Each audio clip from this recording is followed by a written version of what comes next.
nakakasigurado po ako na lahat po ng proyekto sa Bulacan First substandard. Bryce, sinasabi mo lahat ng proyekto ninyo substandard?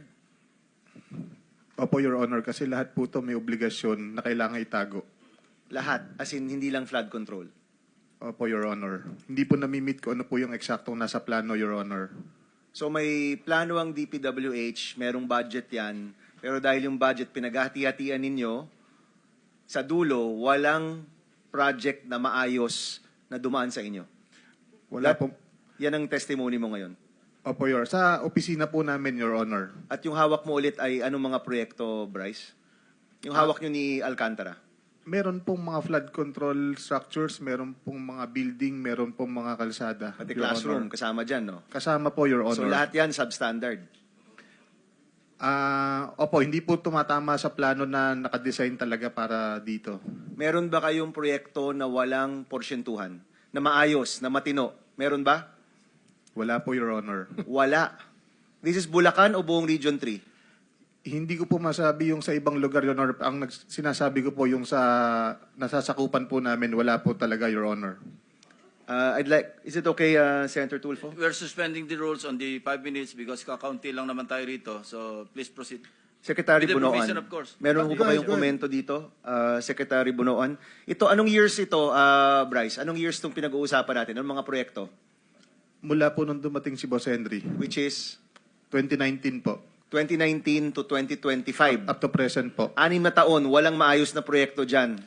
Wala pong tumama kung ano po yung nakaspecify sa plano. Hindi po na-meet lahat yun. At lahat yan may porsyentuhan. Lahat po, Your Honor. Former Secretary Bunoan, may Excuse masasabi me, ka ba? Excuse me, Senator Bam. Follow up lang, ano? Hindi afterthought ito, ah. Alam mo ito habang nangyayari at the time. Opo, may instruction po lahat to. Aware kayo na talagang substandard.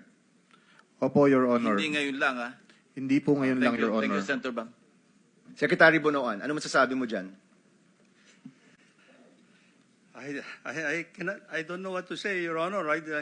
This is the first time that I have heard about all these shenanigans that they're doing actually in this district engineering office. They're supposed to monitor. They have to submit monitoring.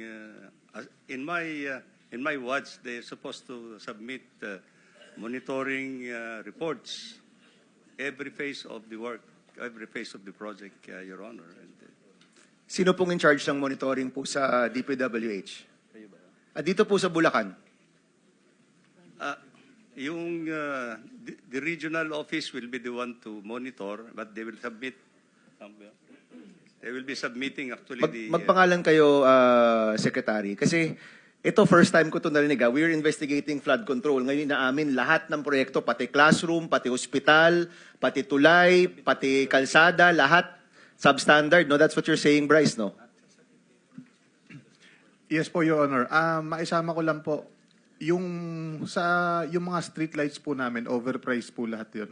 Oh, street light, cat's Pero- eye, Opo. lahat na. Walang tumama. Walang tumama, no? Opo. Oh, so ikaw, 'di ba? So kunyari kayo ni Alcantara, kayo yung DE, under kayo kay Bernardo.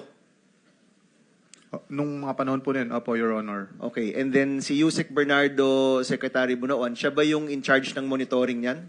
O hindi rin, iba pa? Iba pa, Your Honor. Sino po? Sa central office, I think it's with Bureau of Construction, Your Honor. Bureau of Construction. Under a director? Under Under the director, Your Honor.